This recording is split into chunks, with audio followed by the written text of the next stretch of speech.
Shalom, damai di hati, syukur kepada Tuhan di hari baru yang adalah anugerah Tuhan ini.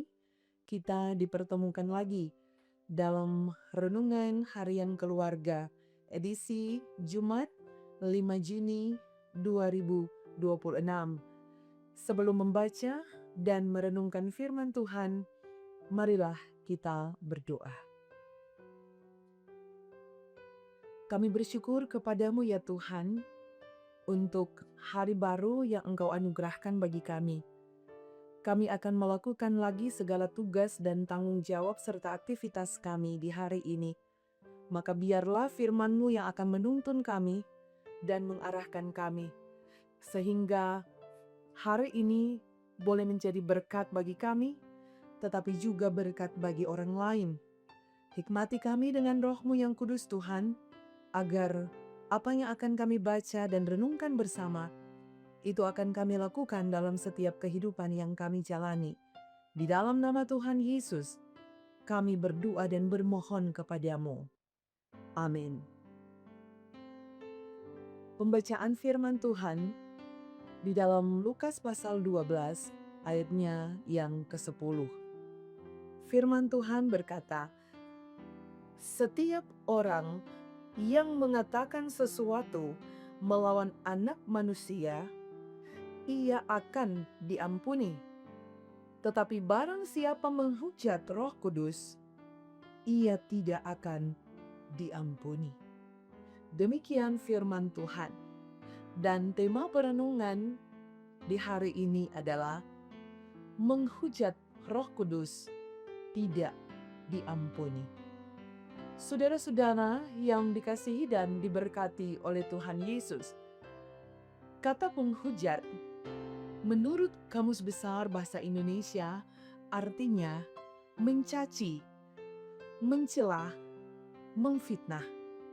Dan dalam bahasa Yunani, blasphemia artinya ucapan buruk atau fitnah, perkataan merendahkan, berbicara jahat tentang oknum, ataupun mencemarkan nama baik. Saudara-saudara, menghujat tidak pantas diucapkan atau diungkapkan melalui kata, tulisan, atau perilaku kepada sesama yang bersifat fitnah, mencaci, mencela, dan mencemari nama baik secara langsung atau tidak. Seperti contoh yang terjadi di media sosial. Saudara-saudara, dalam bacaan ini, Yesus Kristus mengajar kepada murid-muridnya tentang dosa yang dapat diampuni dan dosa yang tidak dapat diampuni.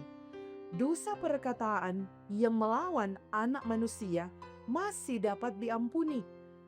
Kata melawan artinya memerangi, menyalahi, menangkis, menolak, bersaing. Melawan Yesus Kristus karena belum memahami tentang Dia selaku Juru Selamat akan diampuni, karena Dia masih ada bersama secara fisik, dapat dilihat, didengar langsung nasihat dan pengajarannya sebelum mengorbankan diri mati di kayu salib. Kita bisa lihat dan bandingkan dalam Yohanes 16 ayat 4b. Seperti kata Yesus Kristus dalam Lukas 23 ayat 34 berkata, "Ampunilah, sebab mereka tidak tahu apa yang mereka perbuat." Sebab jika kita sengaja berbuat dosa, sesudah memperoleh pengetahuan tentang kebenaran, maka tidak ada lagi korban untuk pengampunan dosa. Saudara-saudara, melawan atau menolak Yesus Kristus dalam kemanusiaannya akan diampuni. Artinya masih ada kesempatan untuk mengenal lebih dalam tentang Dia yang sesungguhnya sebelum Dia mati, bangkit, dan naik ke surga. Tetapi dosa yang tidak dapat diampuni adalah barang siapa menghujat Roh Kudus. Orang Farisi menuduh Yesus Kristus mengusir setan menggunakan Beelzebul, penghulu setan. Tuduhan ini secara tidak langsung merupakan penghujatan terhadap Roh Kudus, sehingga tidak dapat diampuni. Kita bisa lihat dalam Matius 12 ayat 31 hingga 32. Saudara-saudara yang dikasihi dan diberkati Tuhan Yesus Kristus, dalam kehidupan sehari-hari, mungkin tidak secara langsung kita menghujat Roh Kudus. Baik itu dilakukan di dalam hati, pikiran, dan perasaan, di mana masih ada iri hati, kebencian, amarah, dendam, serta akar pahit yang menguasai. Bahkan, tidak sedikit orang Kristen menganggap semua keberhasilannya merupakan kemampuannya sendiri. Sebagai keluarga Kristen dan orang-orang yang mengaku percaya kepada Tuhan hari ini, perenungan ini mengingatkan kita untuk memberi ruang yang seluas-luasnya bagi pekerjaan Roh Kudus sebagai penolong untuk menyertai dan diam di dalam kita selama-lamanya. Sehingga tidak ada peluang lagi bagi kita untuk menyangkal apalagi menghujat Roh Kudus. Sebab itu tidak dapat diampuni.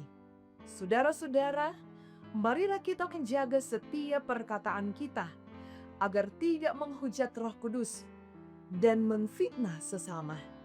Kiranya Tuhan memampukan kita semua dalam melakukan segenap firman-Nya. Amin. Marilah kita berdoa. Ya Bapa, kami bersyukur kepadamu atas firman yang boleh menuntun dan mengarahkan kami untuk bagaimana kami melangsungkan kehidupan kami, untuk bagaimana kami menjalani hari-hari kehidupan yang Engkau anugerahkan bagi kami.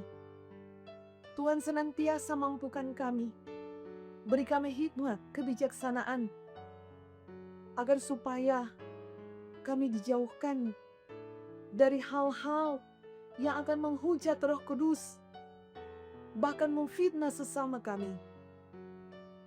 Tuhan, di hari ini kami akan melakukan pelbagai tugas dan tanggung jawab kami, kehidupan yang akan kami jalani dengan segala aktivitas yang ada.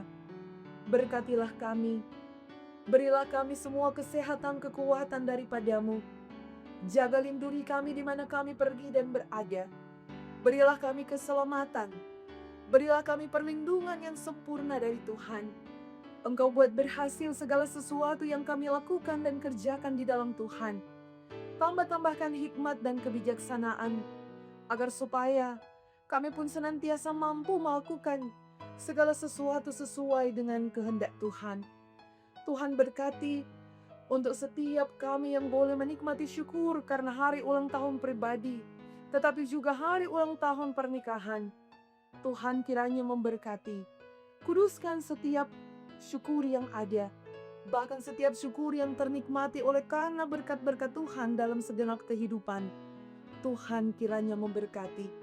Tetapi pun kami berdoa untuk mereka yang sakit, mereka yang bergumul. Kami percaya bahwa Tuhan pun hadir dalam setiap kehidupan pribadi yang ada. Tuhan menyembuhkan bagi yang sakit. Tuhan memulihkan, menolong bagi yang bergumul.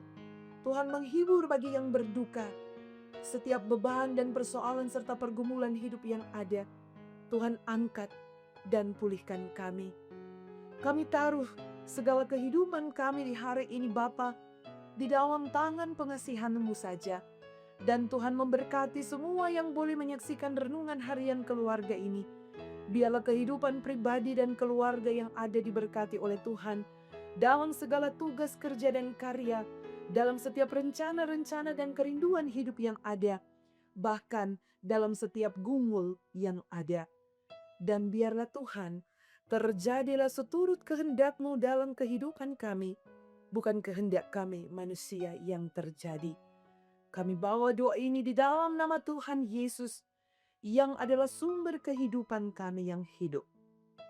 Amin. Demikianlah renungan harian keluarga hari ini. Jangan lupa untuk like, share, dan ikuti terus channel YouTube Jemaat Gemi Maranatha Paselatan. Selamat beraktivitas. Kiranya Tuhan Yesus memberkati kita sekalian. Shalom, damai di hati.